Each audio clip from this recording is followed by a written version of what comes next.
This episode of Clear the Air is dedicated to our friend Eric Lemire, who was a reviewer for us. He was in the middle of writing a review, actually. He sadly passed away after a short illness this last weekend. So we want to dedicate this episode in his memory and to him. And so we want to say thank you to him. Our thoughts and prayers are with his friends and with his family during this difficult time. Life is short, folks. Hug your loved ones.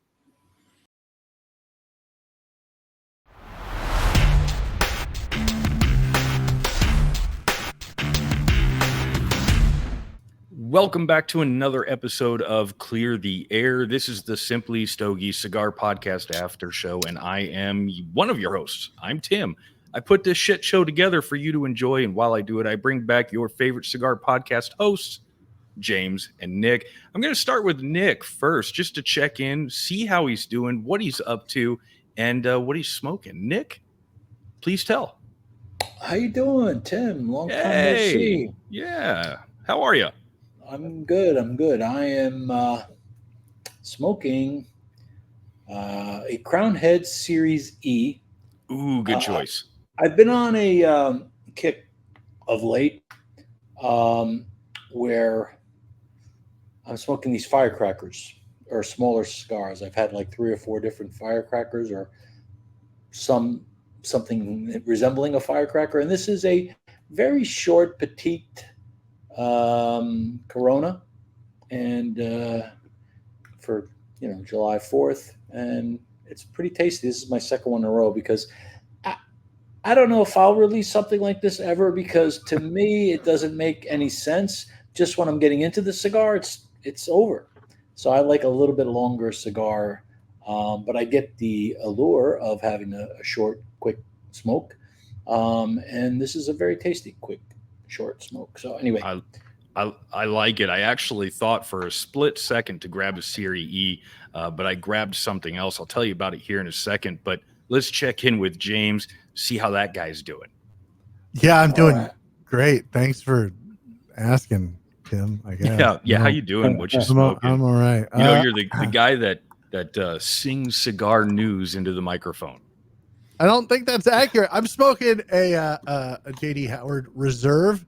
I started this about 20 minutes ago, which is when we were supposed to start recording, but we're using some new software. I don't know if you guys out there in podcast land watching the video or listening can tell, but we have moved to some new software and we're trying some new things out, and so we're super excited about it. We're hoping that this is going to streamline some things. We're going to be able to bring some things to you here in the near future that I'm sure we'll talk about here momentarily. But yeah, it's been a while.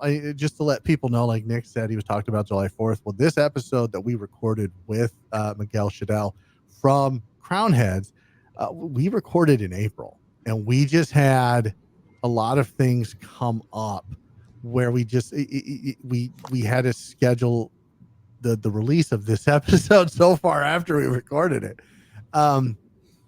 We had the Mild Kentucky Herf, and we had other things coming up, and other folks coming on that really wanted their episodes out at a certain time.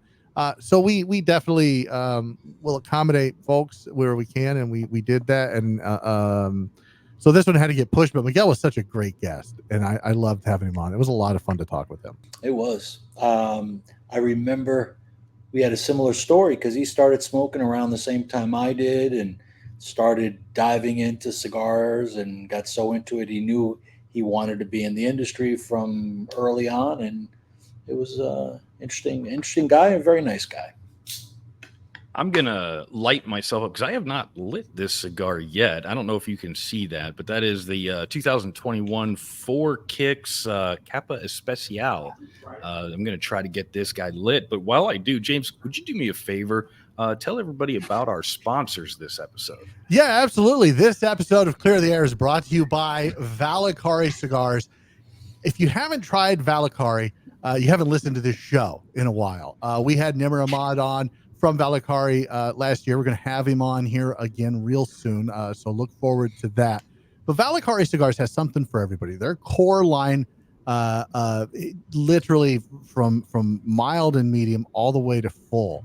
And the two that really grab my attention are the Messenger. If you want something creamy and light and medium profile, but not boring, it's a Connecticut wrapper over Nicaraguan filler. So it's got that oomph. It's a great way to start the day. I love the Messenger. Give it a shot. Or if you're looking for something that's a little more full, you could definitely give. As you could tell that I'm reading this, the Nobility, and that is something that's going to be more full. And like I said, they have something for everybody, and they do such a great job there. Nimmer and Company, give it a shot. Valakari Cigars, and so I want to thank them for being a sponsor of this episode. I also want to thank our next sponsor. And look, if you want to get some Crown Heads and you want to get them at a good price, and you want to get some Valakari and you want to get them at a good price, like, look no further than that ticker right below. Use coupon code Stogies at smallbatchcigar.com, and you can try Valakari. You can try Crown Heads. You can get them 10% off with that. Look, Small Batch has the fastest shipping in the game, the best shipping in the game. I live in the middle of nowhere, Iowa. They ship it from California. I get it like 2 days. I don't know how they do it because they use USPS, but they do it, and it's amazing. And they ship it like they know what they're doing. They ship it like cigar guys because they are cigar guys. Just go look at what they carry. Dapper, Crown Heads, Valakari, Castagli. They support small manufacturers, and now they support small podcasts just like us. So big shout out to Small Batch Cigar. Go to smallbatchcigar.com, or better yet, go to our website, simplystogies.com. Click the banner at the top. If you click the banner at the top, and use coupon code Stogies, we would greatly appreciate that. That's going to get you 10% off plus 5% reward points. And look, it's July. Spend now, right? Get those reward points. Use them for Christmas. It's genius, baby. It's genius. Smallbatchcigar.com. Look, aficionados know, enthusiasts know. You should probably find out. I don't think I could have said that better myself. I've ordered from Small Batch twice. And you're right. When it comes to the packaging and the care, it's just like, it's almost a puzzle sometimes to get my cigars out because they've packaged it so well. So no complaints there. And I think it's about time to make a cigar order myself. So yeah, they're awesome. I love Andrew and Dave. They're always doing stuff for us, for cigar aficionados, for enthusiasts, and the care that they put into putting those packages together when they're shipping them out, and then the quickness in which they do so. Like, I didn't even mention in that ad spot that if you put your order in, I think it's before like 2 p.m. Pacific, so 4 p.m. Central or 5 p.m. Eastern, like, it's out same day. They will box it and they will take it to the post office. They've got to have like a post office like literally across the street. Yeah, right, the truck's coming to them like every hour. Yeah, it's insane, and it's super fast shipping. I love those guys. Yeah, coupon code Stogies, 10% off, 5% reward points. It's right there on the ticker. So this episode of Clear the Air is all about the most recent episode of the Simply Stogies podcast, episode number 131 with Miguel Schodel. I had to, like, when I was listening to the episode, I had to sit there and put it in my notes like SHOW-DEL just so that so you don't mispronounce it. Right. Well, I want to. Oh, go ahead. It's funny you say that because at the beginning of the episode, before we hit record, I was talking with Miguel, and I've talked with Miguel several times. I wouldn't say that we're close, in the industry. It's not like we call each other on the daily or anything like that. But when he sees me out and about and I see him out and about, we like to talk. We like to, say hi, and we're very friendly. Which is, I think good for the industry, for media types to be on that kind of, first name basis with folks. And that's, I would say that's the best way to describe our relationship. We're on a first name basis. Right. First name basis. All right. Yeah. But it doesn't go any further. It's not like I said, we're not calling each other on the daily. But so I asked him, I go, Miguel, I've known you for a while. I want to make sure I don't slaughter your last name. And he's like, it's Schodel. I'm like, okay, cool. Because people slaughter my last name all the time. I was just going to say, we've known each other for a little bit, and I'm still like, how the hell do you say your last name? Yeah, I know. Nobody gets it right. It's hilarious. I'm just like, yeah, sure, whatever. Call me whatever. Okay. So how did you guys meet initially? Because I know there was an email that went out, and I wish you guys would have like really talked more about this email that you sent saying, hey, I'm doing a podcast. I'd really like to talk to John, blah, blah, blah. And then you got a reply, and apparently you're like, everybody in the world hates me. They all hate me. So it's kind of funny that you asked that, man, because it was early on. I think it was the first year of the podcast. So this would have been 2019. And at the end of 2019, or getting to be about the last quarter of 2019, the show had grown a bit, and certainly not to what we've grown to now. But it had grown a bit. Yeah, it had grown a bit. And I wanted to get some of the bigger guys on. I wanted to have John Huber on. I wanted to have, Jeremy Costaglia. I wanted to have Pete Johnson on. And this was all in like a 2-month period where I had some of the bigger names in the industry on: Nick Melillo, John Huber, Jeremy Costaglia, and Pete Johnson. And so I had reached out. I reached out to Miguel, and I was like, hey, I do a podcast. Like, this is who I am. Because at this point, nobody knows who I am. Like, I didn't even know who I was. I was like, I'd love to have John. We were like little boys trying to discover ourselves. Well, and Nick, this probably drives Nick nuts, but I still fanboy over. I still kind of fanboy when I talk to Nick, because I love LH cigars just as much as I love anything. Who doesn't fanboy with Nick? So I do. I do. I do kind of fanboy a little bit, and I've gotten much better. Yeah, maybe other people. You don't fanboy me. Whatever. I can tell you that. Not that I want you to, but I mean, I certainly can if you like me to, Nick. Sure. But so I sent the email, and then I was like, I'd love to have John on if he's got some time. I'm very flexible, whatever time works for him. And Miguel was very clear. He's like, John will absolutely do this. But it's got to be before 5:00 every weekday. Weekends are a non-starter.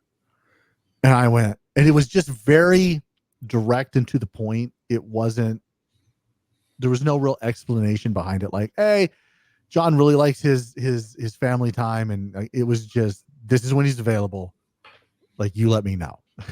Right. I mean, he's probably so busy that he doesn't have time to tell the whole story. Yeah. He's a national sales manager. I'm some fucking punk who's like, hey, I want your boss to come on, because I don't have his email.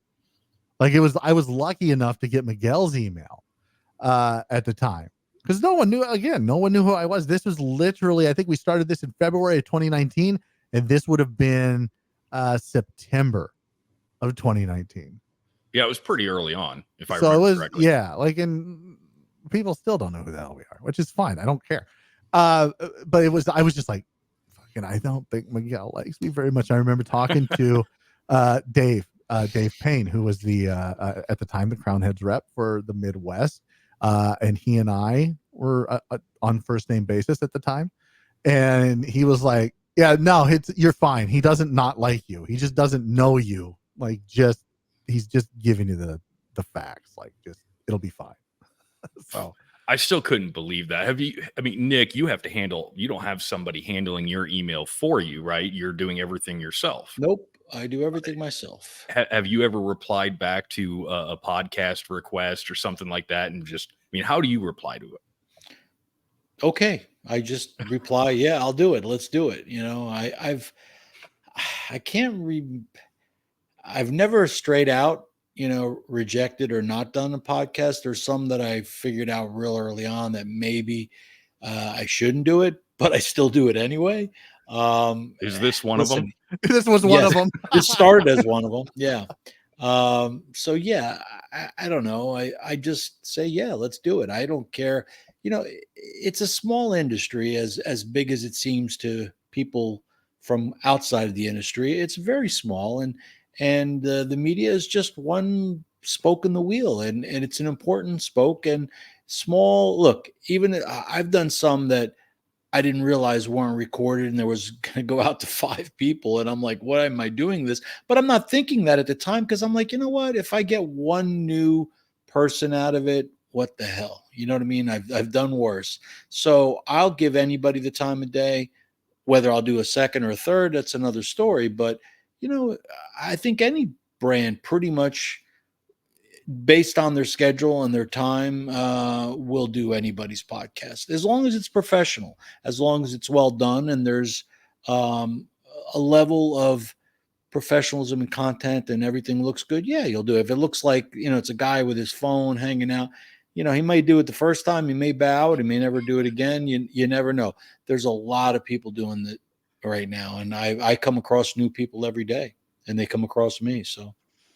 Isn't that crazy that just the cell phone alone can give just about anybody the ability to start hosting interviews and doing these types of things where you get on Zoom or this platform or whatever?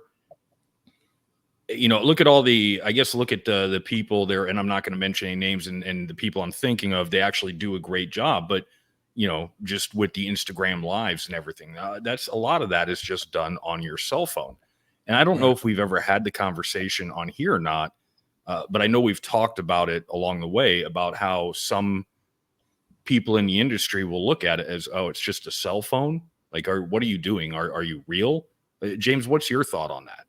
Well, I mean, I've had this conversation with folks in the industry where, how serious do you take people that just have a phone? And the answer is always inevitably, well, if I know them and I know of their material and I know that it's professional and I know that they're not going to make us look like jackasses, like we will absolutely do it. Like they don't care, because kind of like what Nick said, Nick's never turned one down. I don't think anyone's ever turned us down.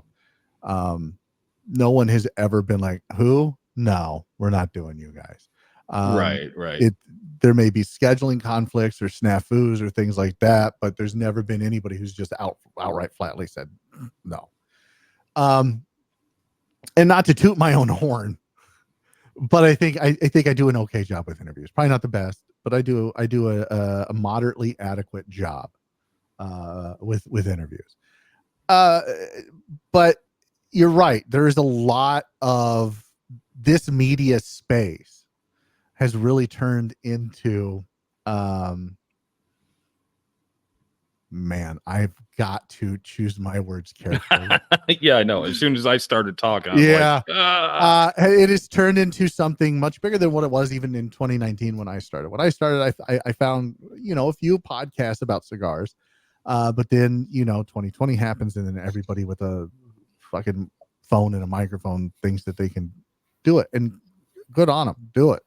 People come up to me and they ask me, well, how can I start a podcast? I'm like, just fucking do it. Yeah. I'm like, that's the most important thing. Just do it. If you start it, keep doing it, but you have to start, right? Like, you just can't. I've said it before. I've been doing this for a long time, but yeah, it is a weird space. So I don't think so, but there's a quite a bit, and this is what's really weird for me, is there are some national sales managers for these companies that are just as big of rock stars as the principals or the blenders for some of these companies. I think Nick would agree. Sure. There's a lot of faces of the brands that are not the proprietors of the brands. It's whoever they choose to, hey, this guy is going to go out there and represent our brand, and they become the rock star, as you say, of the brand, because they're out doing the events, doing the lives, doing the media. So yeah, could be anybody. Yeah, it absolutely could. And I think Miguel's one of those guys. I think Miguel is one of the rock stars it's all because of his personality. And he, like I said during the episode, he has a depth of knowledge of not just of cigars. Like, he lives and breathes that stuff. And he talked about, as Nick alluded to in the beginning of the episode, very young and looking at Cigar Aficionado and going, I'm really interested in this tobacco and the agricultural aspect of it. Well, it also sounds like he grew up surrounded by cigars. So it wasn't his first exposure. Yeah, because his uncles and his family members around him were smoking cigars as well. So but he also has a depth of knowledge as it comes to being a leader in a company, which is that to me, as somebody who was in retail management for 20 years, to me, leading a sales team is one of the most difficult things anybody can do, because it is bringing together different personalities and getting them excited. Yeah, getting them motivated, and passionate about whatever it is you need them to be, whatever widget it is you're selling, right? And they have to buy into it.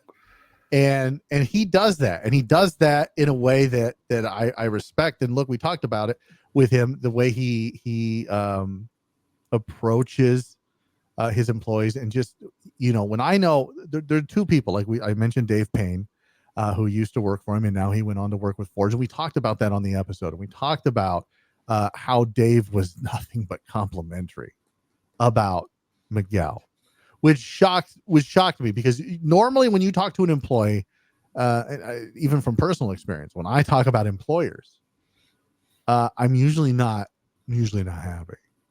It's they're doing this, they're taking this away, they're doing that. There's always something to bitch about.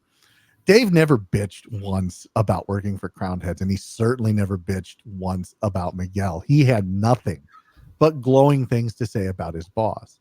And now that Andy Yaffe, who was the national director for McAuliffe, he is now a sales rep for Crown Heads, and I think we'll see where his career goes, but he has nothing but glowing things to say about Miguel.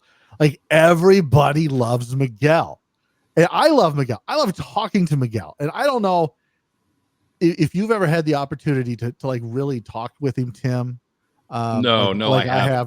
But walking in this last year, the few months ago in March at the trade show, and walking into that opening ceremony, that party, that the night before everything kicks off on Saturday, that Friday night party, Miguel's out there handing out bags. He's the national sales manager. He's a rock star in his own right in the industry, and people know him and they love him. And he's, like I said, depth enough. And he's out there handing out bags with all the goodies and welcoming people, because Crown Heads was a sponsor for that. And I'm just like, he was up and positive, and everybody, his whole sales team was. That's the kind of stuff where I look at and go, damn, I wish he was my boss. Right. And we can talk a little bit about good bosses, because I was going to also bring up bad bosses. I'm a shit boss. Yeah. No. I'm a shit boss. Yeah, no. But that was one of the things I was going to say. And that was portrayed in the episode to me, was that he is very positive, and he mentioned it too. You have to remain positive. And I think he has the ability to not sweat the small stuff, like the little things, like, hey man, okay, I got it. You got some stuff you got to take care of.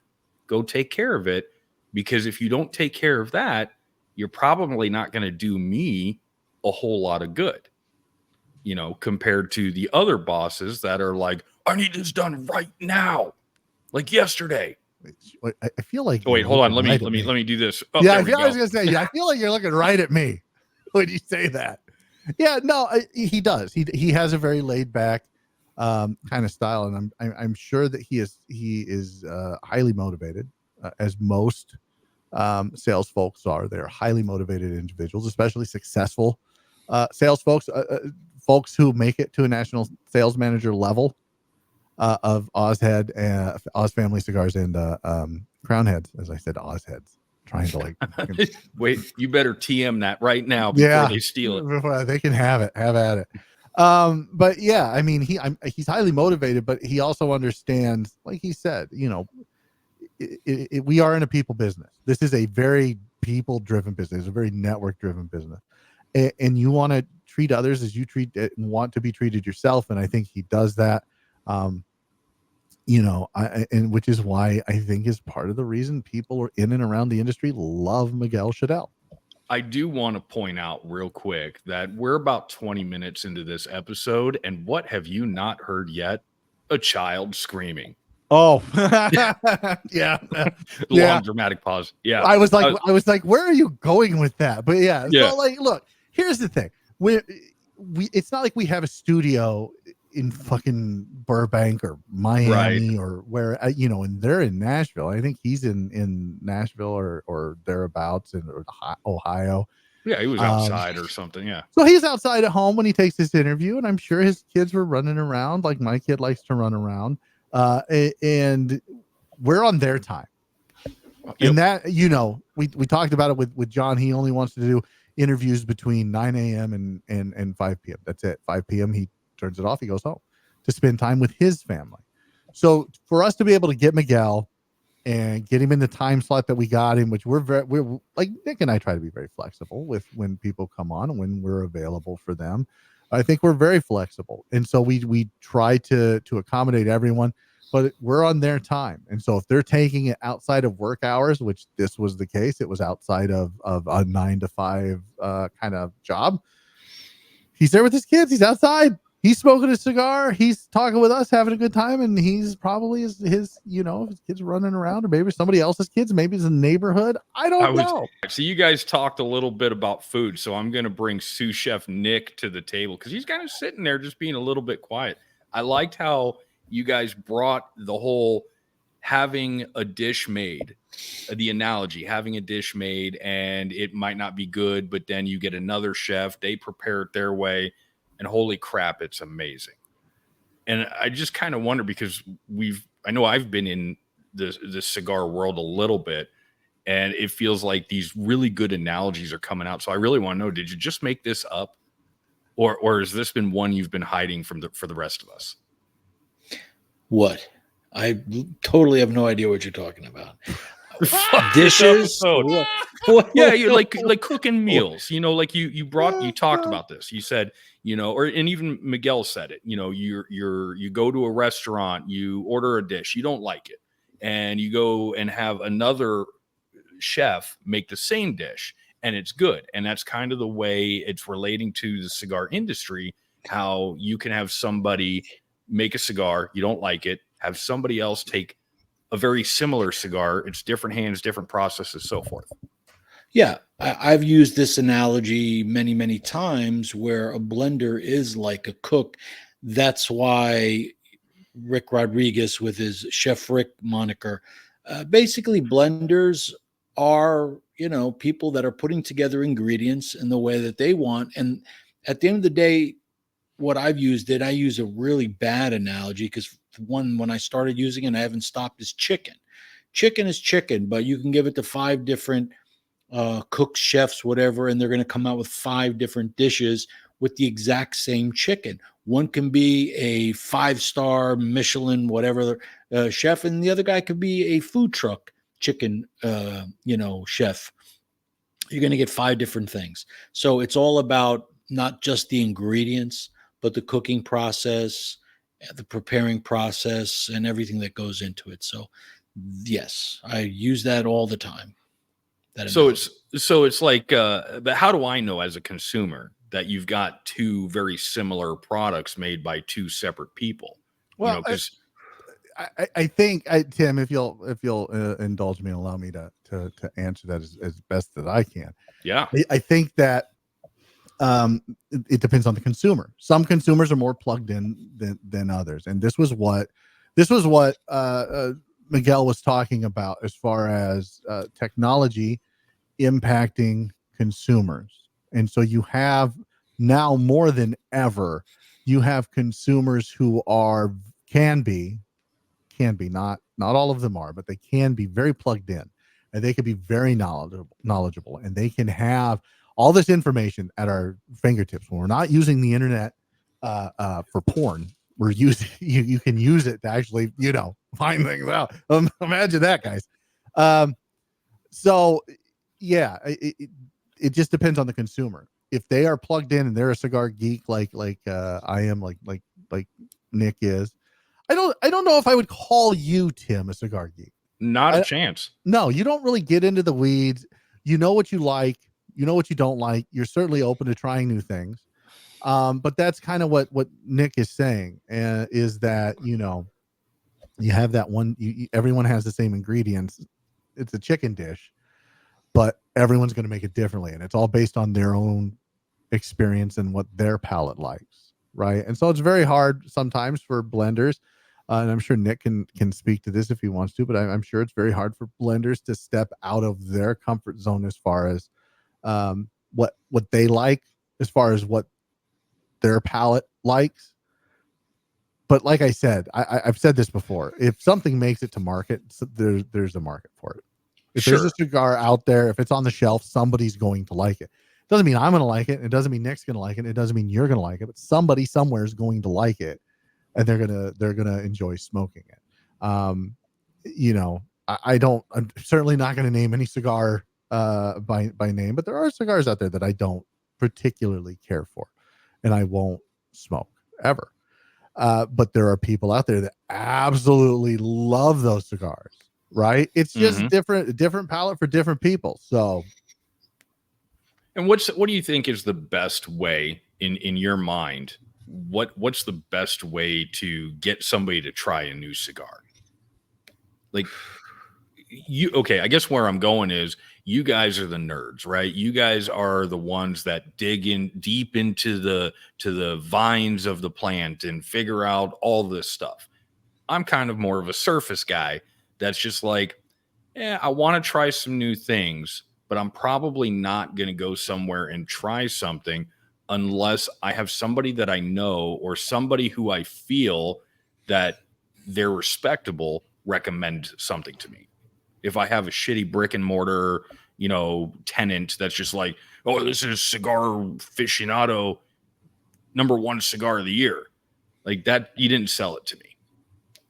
But that's how some will sell it, and some will only buy the the top 25. Like, that's what they'll smoke for the year. Like, sure, that's why it's such a big deal when Cigar Aficionado puts something on the top 25, because it brings people into B&Ms to look for those top 25 cigars. Right. But then that's why the events are also important, because then you're like, okay, I've heard of this cigar. I'm interested. Let's go check it out. And, you know, then that's where you start having. You're not going to, you're not going to be able to get everybody to try new things. I wish we could. And I've said this on the podcast itself, and I think I've even said it here, but and Nick, correct me if I'm wrong, but if we can get one person to try one new cigar that they may not have otherwise tried, I feel like I've done my job. I feel like I've won. Just one person. There are so many people out there that do only smoke one or two brands. There are a number of people out there that try to smoke everything, and then there are a number of people out there that will vacillate between 4 or 5 brands, and people are just different. I think the majority of people pick one or two, believe it or not, and those aren't the people that are on the internet. Those aren't the people that are reading reviews. Maybe they're buying Cigar Aficionado, maybe. But generally, when they find something that they like, whether they like or not, they grow to like just because they want to smoke. I've seen so many people like that. I'm talking about a lot of the weekend smokers, golfers. They just want to smoke a cigar. They really don't care. I have friends that they don't know what they're smoking. They don't care what they're smoking. They just are smoking. And you tell them what it is, and they're not interested. It's just a cigar. I'm smoking it. And as much as we like to think that that's a minority of the smokers out there in the United States, I think it's the majority. They're the ones that are really moving the masses, and generally the masses of the larger brands that are doing the marketing, that are selling only on marketing. Now, the smaller boutiques, the plugged-in boutiques, the mid levels, and even the bigger brands that are also going after the cigar geek, the cigar internet guy, the guy that reads everything, the guy that wants to know and get in the weeds, as James likes to say. I think it's a smaller percentage, but it's an important percentage, because those people tend to then shift the needle or move the needle in a different direction. If you get those 30, 50,000 people that are really into cigar smoking, they all have a few friends in their little groups of people that are smoking. So that 50,000 immediately gets out to 150 to 200 to 300. And then that's how you get people to try other brands. Media does it, whether it's print media, this type of media, the Instagram guy, it doesn't matter. It's, getting people to try different cigars. The wonderful thing about the industry right now is that there are so many great cigars out there. I'm always amazed how many great cigars. I mean, and I remember not that long ago, finding a good cigar was like, oh my God, this is good. As opposed to now, most everything you're smoking out there is either that or my palate's just become more accepting of everything. I don't know, but one way or the other, I'm finding a lot more cigars out there that I'm enjoying where it was less back in the day. That's all I'm going to say. Yeah. And technology is what kind of moves. And it would be interesting for me to see, Nick, if moving the needle, like who's buying more. Like, I really feel like the guys who are in the weeds are certainly buying more than your weekend golfing, cigar smokers, because we do want to try everything. We're like, so we're kind of voting with our wallet, and that's what's moving the needle. And then people hear about it word of mouth. And then when those golfers come in on the weekend, they're like, is there anything new I should try? And, if you've got a good B&M with a, certified retail tobacconist or someone who really knows their stuff, and they're like, oh yeah, there's some new stuff here. You should really try this out. I know you normally smoke this, whatever, but it'll be right up your alley. Same type of profile. Maybe you'll like that. And so there are a lot of factors, I think, that go into it. But I think if you've got a really good B&M, and then really good word of mouth from guys like us, and the technology side like Instagram, wherever. It's just it's only good for the industry. And I think it has a little bit to do with the size of your humidor as well. Like I'm looking behind you, James, and I can see that you've got 2 Winadors with stickers on them, just full of boxes. Which made me there's a third one right over here. Yeah, another one on the way. But it just kind of made me think about all the cigars that I have, and we've talked before. I like Cooladors, and I realized when I went downstairs to grab some Crowned Heads, I was like, "Holy shit!" At one point in time, I was a big Crowned Heads fanboy. I was. You're a huge fanboy. Yeah, I mean, I think I have almost an entire Coolador of just Crown Heads, a lot of LEs too. Yeah. And their core line is great. Yeah, their core line is great, but and we didn't talk to Miguel about this, but the industry as a whole has kind of gone through this culling, if you will, of core lines. Like, they got rid of a lot of what they had in their core line, and they've slimmed it down quite a bit. So people are trimming the fat. And I think for the last few years, in COVID, and Nick can certainly probably talk to this a lot more eloquently than I could, but they have trimmed the fat, because during COVID, it was anything goes. Everyone's buying everything, right?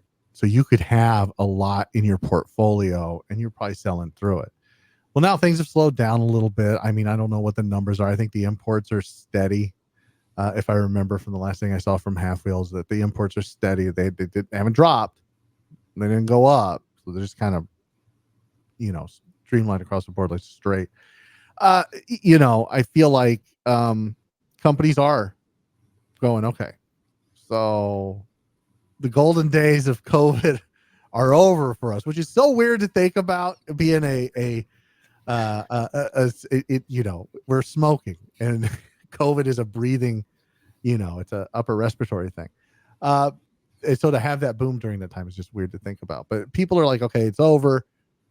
We need to streamline, and we need to bring things back down into reality. And I think the smart companies are doing that. And I think Crown Heads is one of them. They've streamlined some things, cut some of the fat, some of the core line that wasn't selling, and now they're moving forward. Like, they got new stuff coming out, and that's always the thing. It's, you look at your portfolio and you go, what do I have coming out, and what's not moving, right?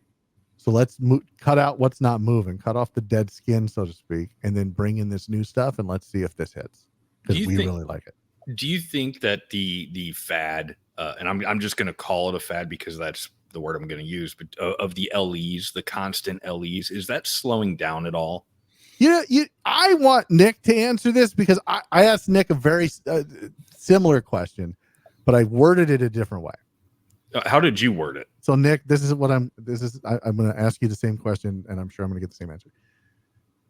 Do LEs give you a bump in sales for your core blends?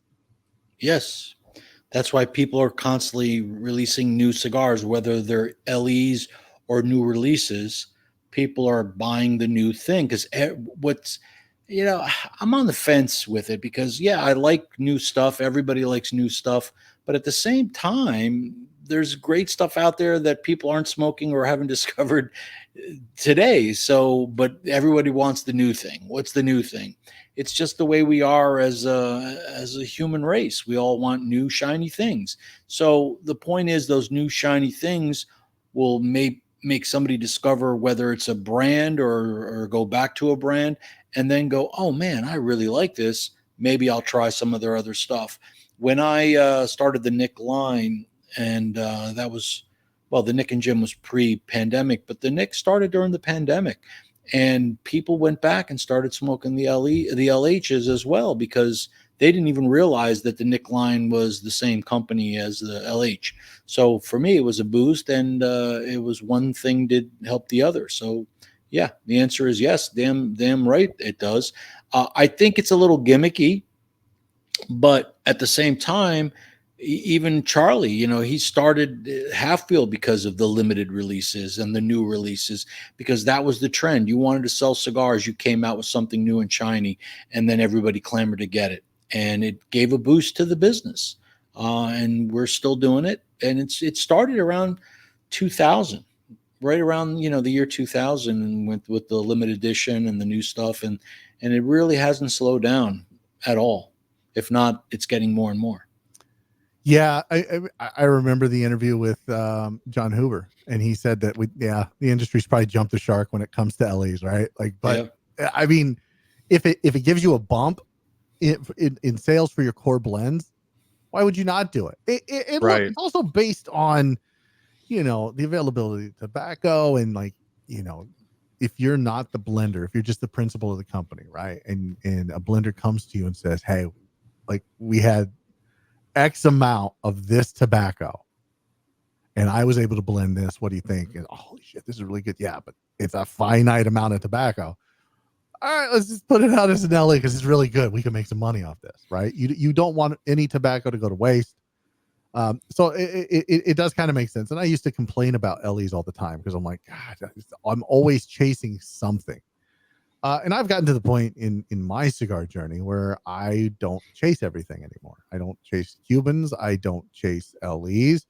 If something is interesting to me, or if it's something that I feel I should review, then yeah, I'll go after it. But I'm not sitting there looking, it's release date, launch day for this. But there are a lot of guys that do. They love the new, right? Look, if we shut this thing down, which we're not, because I just spent a ton of money on the software we're fucking using. But if I were to shut this thing down tomorrow, I would slow down on my buying of new things. Instead, what I would do is there are a few brands, less than 20, that would always be in my humidor, right? That's it. The rest I'll go try it. If I like it, maybe I'll go buy a box. But for the most part, probably 20, maybe 25 brands that I would keep in my humidor at all times. The rest be whatever. Yeah, I think it'd be probably about 10 for me. But I don't smoke near as much as you. So that has a little bit of play. What I've been trying to do is smoke down the stash that I do have so that I can start buying more cigars. But that's why I asked the LE question. You should buy more, Tim. Use code Simply Stogies at Small Batch Cigar. Well, even though I say I'm not going to buy more, I will. Okay. All right. Yeah, I always do. Absolutely. But, speaking of buying cigars, you guys did talk about this, and you've talked about it several times. The day of the $10 cigar is gone. Now it's the 20, the 30, the 40. And I kind of like how Miguel answered that question, where I don't think that he is saying that the $10 cigar is necessarily gone. It's just there's more premium product coming to the market for those consumers that want to splurge. Would you agree with that?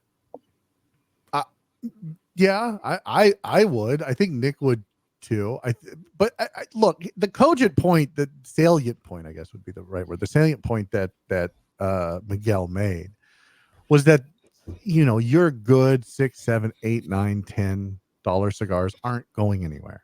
You're always going to have that because there's always a market for that. And cigar manufacturers understand that. They're not trying to take money off the table. They're just giving people more options. Well, and I think there are certainly more, even with the economic downturn, there are still more people out there now than probably ever before that are able to or willing to spend $20, $40, $60, $100 on an ultra premium cigar. Now, I personally, we can get Nick's take here, but personally, I've never smoked a $100 cigar that I've gone, God damn, that's worth $100. Not once. Not once. No. For me, I do enjoy $50 cigars, $60 cigars. And I do see some value in that. But $100 for one cigar, I have yet to smoke one $100 cigar where I've been like, yeah, isn't it? This is the ultimate cigar ever. $100 totally worth it. Like, Nick, what's your take on it? Yeah. If people are willing to spend $100 for a cigar, I got one coming. Then somebody's going to make one. I'm having this dilemma right now where I'm coming out, and I've only done one really limited edition cigar in all my years. And now I have a limited run of San Andreas de Nicolas, only because normally we have always the same tobaccos that we buy as a factory. So I know I'll always have, those available. So they're not limited. But with that one, okay, I may buy more, may not, depends on how well it continues to sell. But with the limited edition stuff, a lot of times if you don't price it, here's the dilemma I'm having. Like when I see a cigar out there that's $30 and $40, it's great. It's worth it. I know I can produce that cigar for half that. Do I or don't I? Because sometimes if you don't give it the high price tag, sometimes people think, it's not worth it. So do I go out and spend and make a real super fancy box and a super, super fancy everything to go along? And then that would, at least in my head, justify the price going up higher. But, I'm going to come out with my most expensive cigar, and it'll still be under $20. And it'll be a very, people will think it's, whatever it should be. But I feel bad that it's got to be as expensive as that has to be. You know what I mean? But there are reasons for it with, extra aging and fermentation and things of that nature, and the price of the tobacco.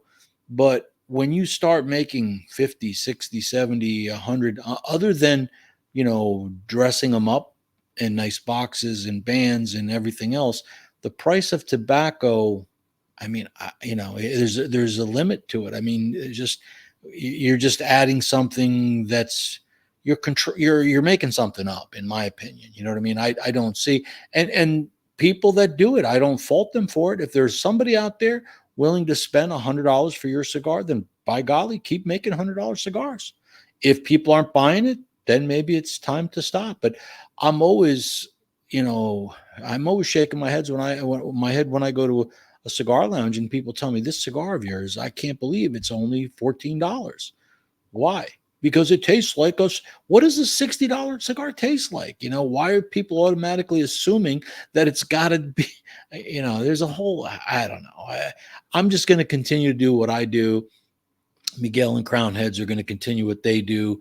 If they want to dip their toe into the $100 range cigar just to try it, yeah, you'll sell it because there's always somebody that's willing to pay that, and a retailer is willing to at least a small amount of them to make that high margin, retail on it. But there's a market for it. How big of a market? I think it's a small market. And we had a little, but it seems like today, even with the economy being what it is, that there's a lot more disposable income out there. I don't know about you guys, but it just seems that people seem to have a lot more money these days. And Somehow, as long as people have money, they're going to spend it on things that aren't essential.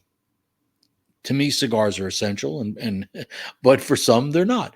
After food and putting gas in your car and heat in your house, I guess Yeah, buy on a my cigar. hierarchy of needs, like cigars has quickly gone up that hierarchy in the last few years. Like that's 100% true. But it's funny that this entire conversation kind of starts around La Vereda from Crown Heads, which was their first $20 cigar. And it's $20. And so when they announced that cigar in 23 at the trade show, and it was this collaboration with Ernesto Perez Carrillo and aged tobacco and it's an expensive cigar with everything and you look at the box, and the box is gorgeous, and it is a very high-end looking band that's on the cigar, and just everything about it screams it's going to be an expensive cigar. But $20 in the grand scheme of what everyone's releasing is not that much. It's just it's not. Now I look at it and I'm like, yeah, the day of the $10 cigar is over, but not. It's not a finality, right? It's not. It's always, you're always going to have that $10 cigar. Miguel's right. You're always going to have that $10 cigar. But if companies can come out with a $20 cigar, which Nick, like I told you when I first smoked the Sophos, but I thought the Sophos should be more expensive. People have been telling me a lot about that cigar. And again, I think it's priced right. It's priced where I can make a profit, the retailer can make a profit, and nobody's getting killed, and the consumer is getting a good value. Could that be, a 20 plus cigar? I think it could be very well. And I don't think I would get much, pushback on it, but it doesn't need to be. It just doesn't need to be. No. So I want to switch gears here and talk to you about the Nicolas, because I smoked my last Nicolas the other day, and I'm like, Jesus Christ, this is so good. I need to get more from you. But you're not, like, there's a chance that you might slow down the production of that, not bring more in, or what? Like, what are you trying to say here, Nick? I'm saying I have a finite amount of San Andreas wrapper, and once it's gone, I could either choose to buy more or not buy more. Well, choose to buy more, God damn it. Well, at this point, that's why I didn't make a big deal about talking about it being a limited edition, because it's not really a limited. I wouldn't consider it.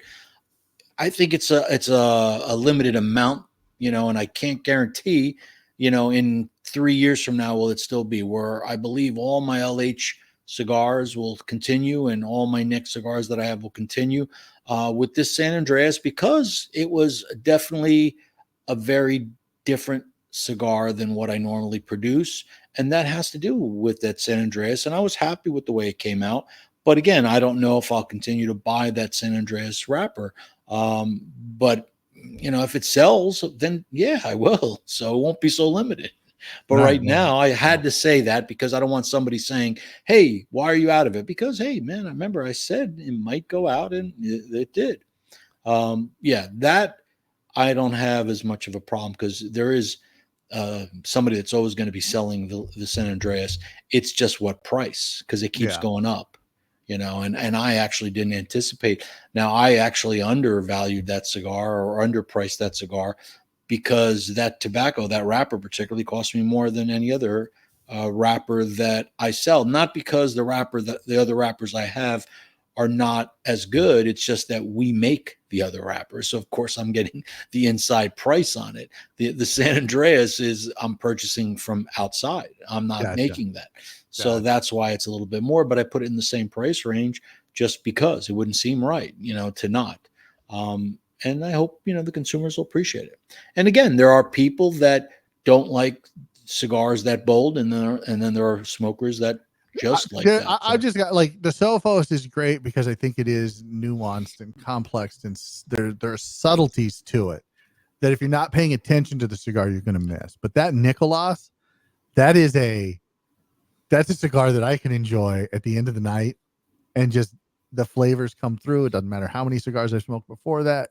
Great after steak dinner. Like that is, it's fantastic. That's one of the ones that would always be in my humidor. Yeah. Yeah, the Nicolas. And look, I love the Nikos too. The Nikos is like the Sophos. It's just not as refined. Is that the word I'm looking for? As far as flavors go, it's very good, but it's just not that Sophos elevates the flavors. That the Nikos is that everyday smoke for me. I could smoke the Nikos every day. Well, a lot of people, it's funny with the Nick line in general. The Nick Toro still is the best selling cigar in that line. As much as there's a lot of fans of the Nikos, more people, I would say almost 2-1, still buy the Nick over the Nikos, and they're very similar. Nikos. And they're still very similar. They're similar but different. You know what I mean? Nikos is better. Go try the Nikos. Okay. That's why there's different strokes for different folks. Right. I mean, that's just it. I mean, that's what we've been talking about, kind of dancing around it, for the last 15, 20 minutes. Is that there's just, like you said, different strokes for different folks. People are going to like what they like. We want to move them out of their comfort zone. And I think manufacturers want to move them out of their comfort zone, because then that gives manufacturers more choice, right? As far as they don't want to be pigeonholed into making one type of cigar.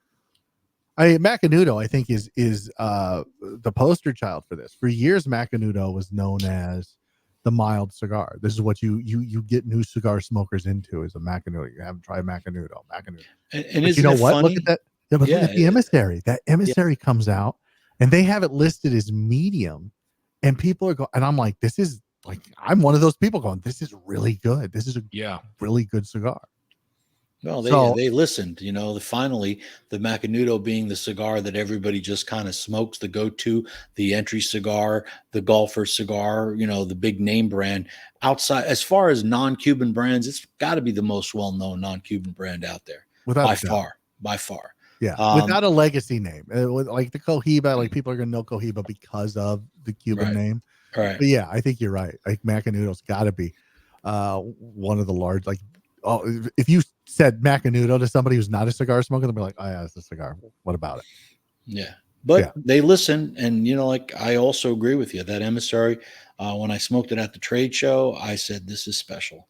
And I think they're realizing that the market's there, and they're capturing a lot of that boutique market. For the people that normally only gravitate towards smaller boutique brands, now can buy a cigar from General that can match their profile for something that's totally different, tobaccos that are totally different, and a taste that's unlike anything else. And look, you talk about you talk about boutique, right? And how these big companies are now trying to emulate boutique brands, and Crown Heads is one of those brands that they're trying to emulate. Pete Johnson Tatuaje is one of those brands that people are that these big guys are trying to emulate. And even Miguel said, he's like, I don't even know if you could consider us boutique, but I think I can, because my definition of boutique, like I told him on the episode, is quality over quantity. And I think Crown Heads still delivers that. There hasn't been a Crown Heads, even the La Vereda at $20. Is it worth the $20? I never did a review on it. Maybe I should go revisit that, but I enjoy it. I enjoy it. I have not had that one, but you're right. Anything that Crown Heads has put out has been spot on. It's been, it's been really good. So anyway, there you go. That's all I got to say about that. That's it, huh? That's it. That's it. So if there's a job opening for cigar sales, James, are you in? Because I just feel like for you, traveling around the country, being away from home, smoking cigars, talking to people, that's just like I like right how up you your put alley. that like being away from home in there. Like you had to throw that in there. Like somehow I'm fucking unhappy when I'm home. No, that's not what I was trying to say. It sounds like that's what you were trying to say. I thought about it. I've honestly thought about it. Doing sales, cigar sales. But like I told Miguel, we kind of touched on a little bit. It's hard. It's a hard life to be an on the road salesman, where you are in a different town every day, where you are spending the majority of your nights in a hotel room by yourself. Yeah, people think it's glamorous. You just get to hang out at cigar lounges all day. But Nick, that's not the case. Like that's not it. There's a lot of travel in between and a lot of just selling. You have to have a passion for sales, and you have to have that in your blood. And I'm not saying I'm not good at it. I made a pretty good living at it for a very long time. I don't know if I have a passion for it anymore. And it's certainly not, look, I've seen some of the territories, especially for boutique in-house sales is because I wouldn't be a broker. I'd be a terrible broker.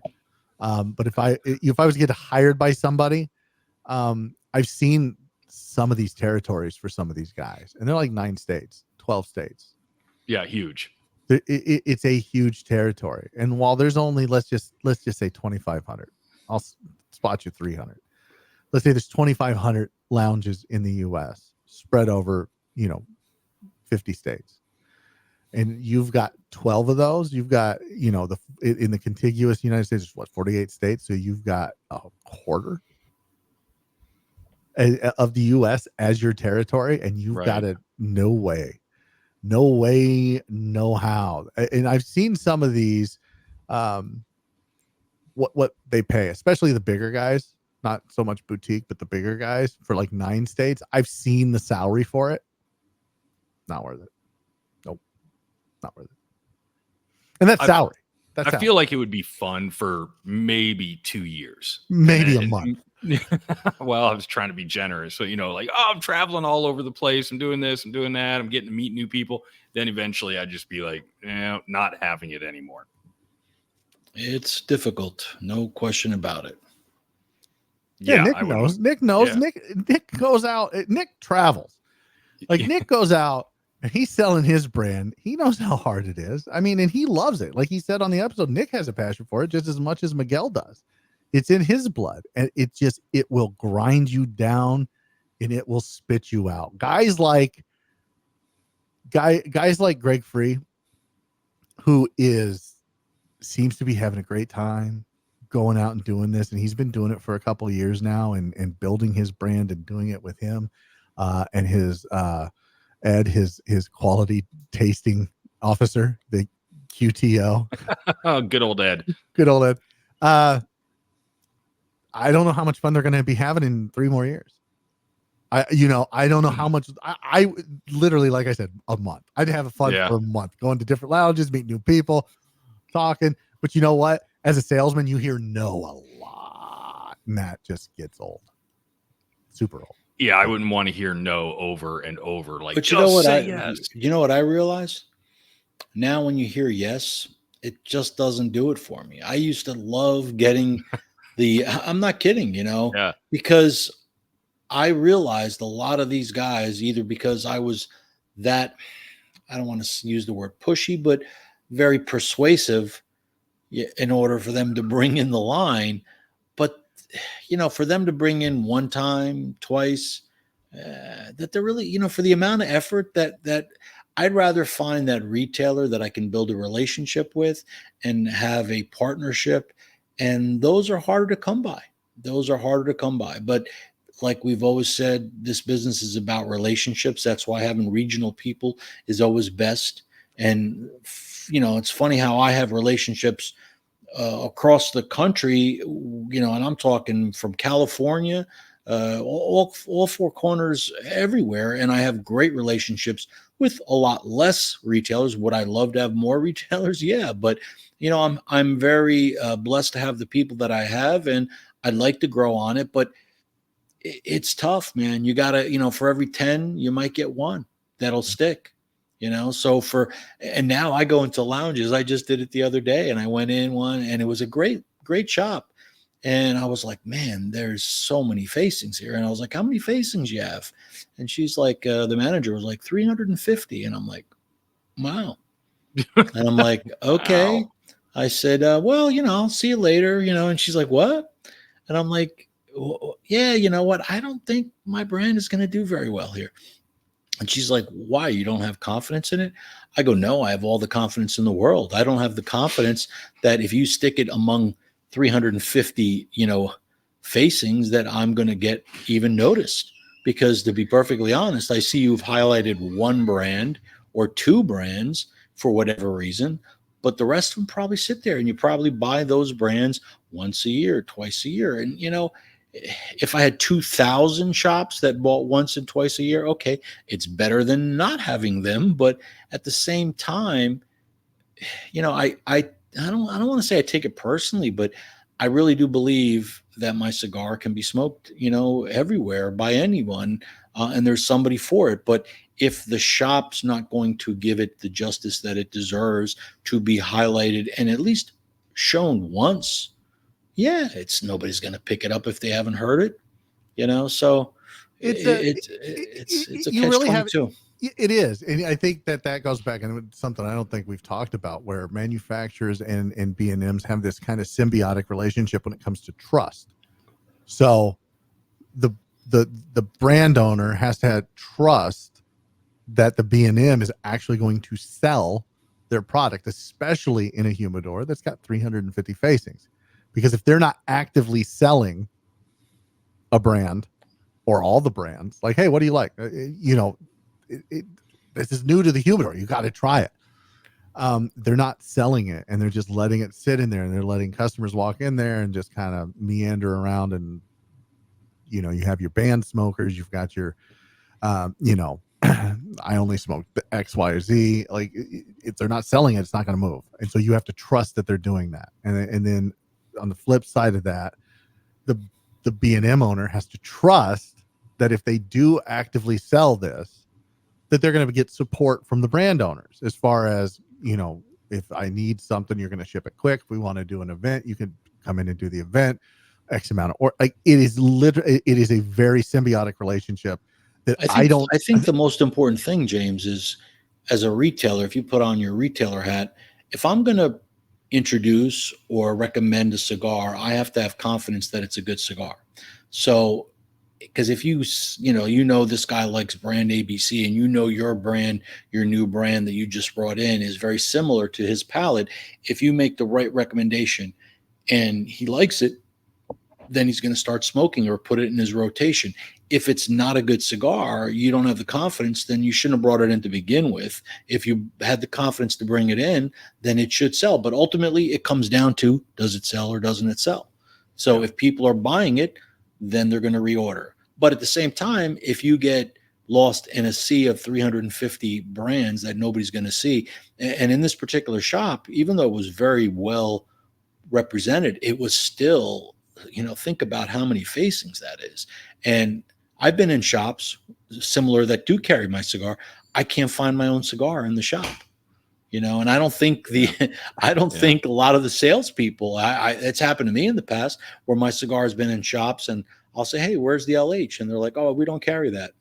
And I'm like, really? It's right here. Yeah, you do. You know what I mean? So it's, it's a tough game. That's all I'm going to say. It's a tough game. But, I was telling my wife, man, maybe I'll retire at like 75, maybe 70, 75. And she's like, you're not going to retire. And I'm like, you're right. I mean, it's a great thought, but no, I'm probably never going to retire. No. I'm just be doing this till I just drop dead one day. I was going to say, as long as you're still able to get out of bed, walk around, and do what you love to do, why would you stop? Exactly. If you love what you do, then it's not work to begin with. except when you're hearing no or there's 300, 100 times. Look, I've been doing it for 10 years out on the road. And I definitely have a lot more experience, a decade of experience of doing it. But but it's still, it doesn't get easier. It doesn't get, it gets easier to take because you've done it so many times, like those sayings, learning guitar, you got to put in your 10,000 hours. Well, I put a lot of hours in the shop, so I don't have any fear or, and again, you have to believe in what you make. If you don't believe in the quality of your tobacco, of your cigars, and that's where every brand that goes out there, they believe in their brand in order for them to go. I can't imagine them doing it any other way. You cannot sell something you don't believe in. So, and they're all doing it the same way that I'm doing it. And, it's fun because when you do get that shop, when you do get those consumers that latch on, and, when I hear some, hey man, this is a really good cigar. And I'm like, you're telling me like you're going to surprise me? No, you may be surprised. I already know what I'm making, man, and not to sound cocky, not to sound, but it's like, I love hearing it, because that's one new person that's never had it, that's tried it and loves it. So I still get a thrill out of it. And I think everybody that does, and you mentioned Mr. Fry, he's been doing it for a few years. And, in the back of my head, I'm going, boy, I remember those days, like fresh, and out there and feeling great every shop you put on. But, it grinds out pretty quickly. And I wish him the best. I wish every new brand that has success. So. Well, guys, I'll tell you what, the episode 131 was with Miguel was a really good episode. And the last 5 minutes of that episode really ramped up and wanted me to listen to another hour of that podcast. There were just so many things that came out. So I guess, when are we going to see Miguel back on Simply Stogies Podcast? We're definitely going to have him back. I don't know when. I couldn't tell you when. Whenever it works best for both he and us, but we are definitely going to have Miguel back on. Eventually, I want to get John back on the show. I want to get Tim Osgener on the show. Again, those two guys are just a wealth of knowledge, and they've got their own podcast that you can go check out, which Miguel has been on. But yeah, we're going to get him back on the show for sure. But I can tell you this. This is what I can tell you for sure. Coming up next week, we've got Al and Amanda McAuliffe from McAuliffe Cigars, which is a great conversation with the two of them. Father-daughter combo leading McAuliffe. We're going to talk about women in cigars. We're going to talk about Al getting into the cigar game and everything that he brought from all of his other businesses into this business, because I still think that McAuliffe does things not the way other cigar businesses do it, but the way that normal businesses do it. So that's a great conversation. And of course, we're going to talk about both of them behind their back the week after that. And then we've got coming up, what would this be? This would be August 1st. Good God, time travels hard. We're going to have Nimr Ahmad on from Valakari Cigars. That's going to be a great conversation with him. Then we've got, we have Chef Rick first, August 1st. That's who's going to be on. Chef Rick and see, I don't even know. This is how hard time travel is. Sarah Rodriguez, we're going to have them on. We talk West Tampa tobacco. We talk the father-daughter combo again in the cigar industry and everything that they're doing and the things that Sarah's looking forward to and the things she's doing in the industry and the things Rick's doing in the industry. We talk with sous chef Nick as well. We also have Nimr Ahmad on the 15th. And then we're going to have Eddie Guerra from Davidoff. We're going to have him on. We got a lot of great guests coming up, guys, so stay tuned for that. But before I get out of here, I do want to mention that we will be at Fuma Cigar Social in Tallahassee, or at least I will be. I don't know if anybody else is. On the 26th, we're going to be there to cover the launch party for the Astronomia from Valakari Cigars. That's going to be a lot of fun. So if you're in the Tallahassee area or anywhere around there that you can come travel, come say hi and hang out, let us know, because we're going to have some deals for our Elite Club members. We're going to have a lot of stuff going on there. It should be a good time. Now, I don't know if that's going to be live stream, but we will have coverage of it a little later on. But if you want, if you're not able to make that one, maybe you can make this one the next day. We're going to be in Enterprise, Alabama, at Bull Weevil Cigars for the launch party. This will be live streamed on the 27th. I believe that it's from 2 to 6 at Bull Weevil, where we're going to be there for the launch party for the Mean Gene from Lure Cigars. So if you can come out there, say hi to me, join the LE Club. We're going to have deals for you. More info to come, I promise. But yeah, it should be it should be a good time. So yeah, come out, say hi, and of course, thank you to our sponsors for this episode, Valakari Cigars and Small Batch Cigars. For Tim, who's right there, and for Nick, who's right there, I'm James. Until next time, stay smoky, friends.